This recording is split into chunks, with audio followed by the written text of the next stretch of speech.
There was a time in America.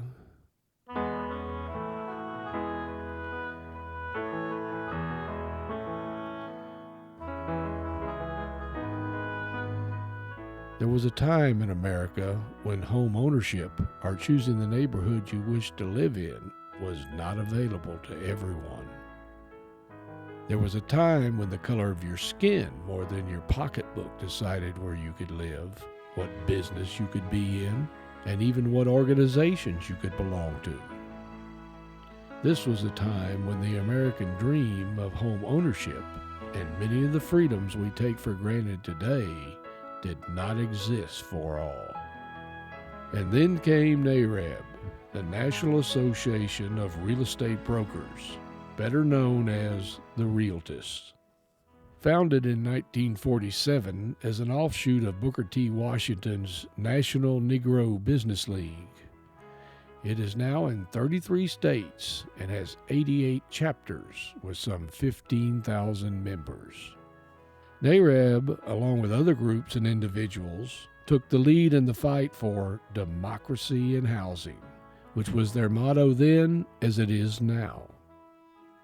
NAREB led the fight for the Fair Housing Act of 1968, which removed legal barriers to blacks living in white neighborhoods and made discrimination illegal against black real estate professionals. A landmark lawsuit in the 1980s went all the way to the Supreme Court and made it illegal for multiple listing service to bar non-NAR members from using the service. Today, NAREB is still taking the lead in real estate issues as well as their effects on minorities. Recently, the Real Estate Center had the chance to sit down with NAREB's newly installed president, Vincent Wimbish, the second president from Texas in the organization's history. We discussed some of the history of this storied group. Here's what we learned about him and about how NAREB leaders view the past and future of real estate in Texas as well as the nation. Well, Realtors is a name that our members are known by, and it's copyrighted just like Realtor. It's just a acronym that we came up with to identify our members, and they are known as Realtists. We represent disciplines across the real estate professional. We have mortgage brokers, appraisers, property managers, as well as sales people that's part of our organization.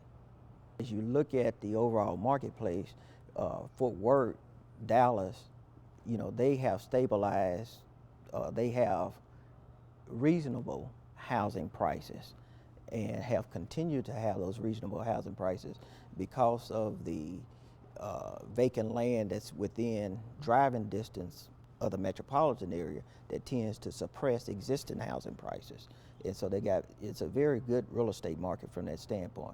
We didn't experience the boom, and we haven't experienced very much on the bust, even though we, like other areas of the country, are affected by the foreclosures. Because of the growth opportunity, we've had a lot of new construction. We have a diverse job segment marketplace. We have a lot of people moving into the Metroplex on a monthly basis, and it tends to absorb the inventory of properties, whether it be foreclosure or existing homeowners. It tends to absorb that inventory rather quickly. The future looks pretty good. We, like other parts of the country, are going to experience and have experienced a slowdown in the marketplace, but it's based on the availability of financing, not necessarily the overprice or the underpricing of housing, because our housing prices have remained pretty stable. We work together with the other associations on issues that are of importance to both to our associations. We've worked with TAR, we work with NAR on policy issues that would sustain affordable housing in America.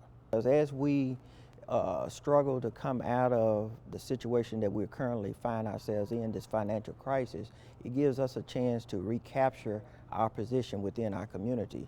First of all, our theme the next 2 years is restoring and serving our communities with integrity, trust, and truth.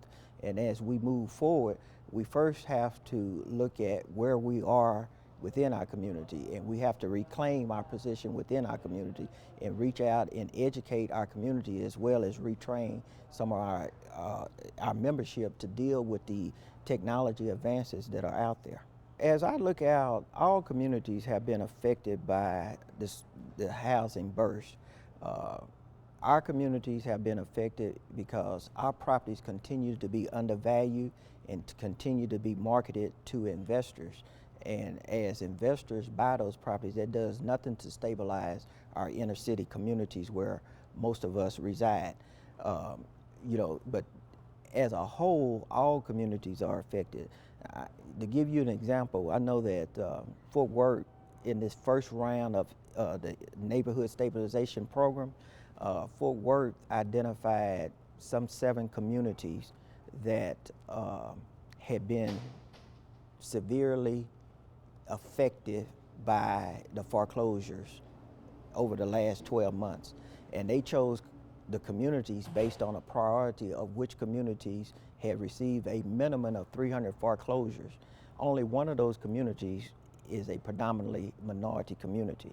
But all of the unique thing about that ties all of those communities together was that all of those communities, the majority of those properties are properties that are less than 5 years old.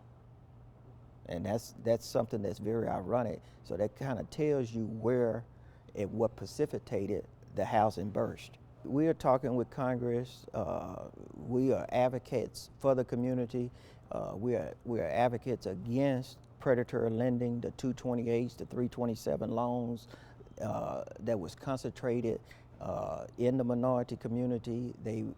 We have research that substantiates that most of those loans, even though they was given to people of color, that those people qualified and had decent credit scores to qualify for a fixed interest rate and for prime lending.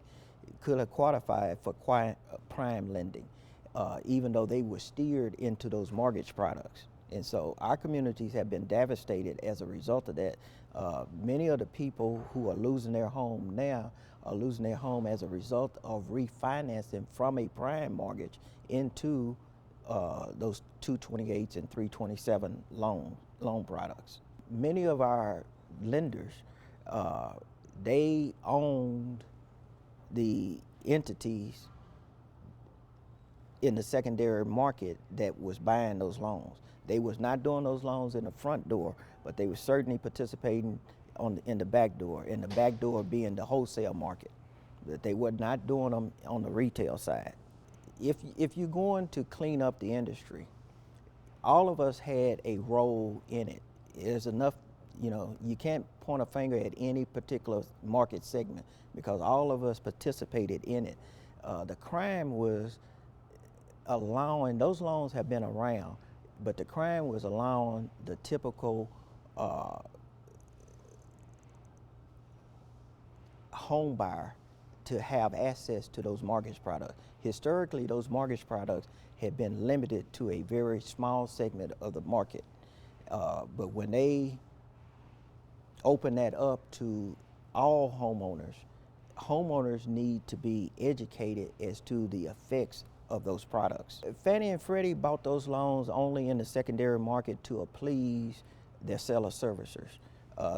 Fannie and Freddie have mortgage products that are fixed rate, and if you look at that portfolio of properties that Fannie and Freddie have on their mortgage product, those are not the loans that have went bad.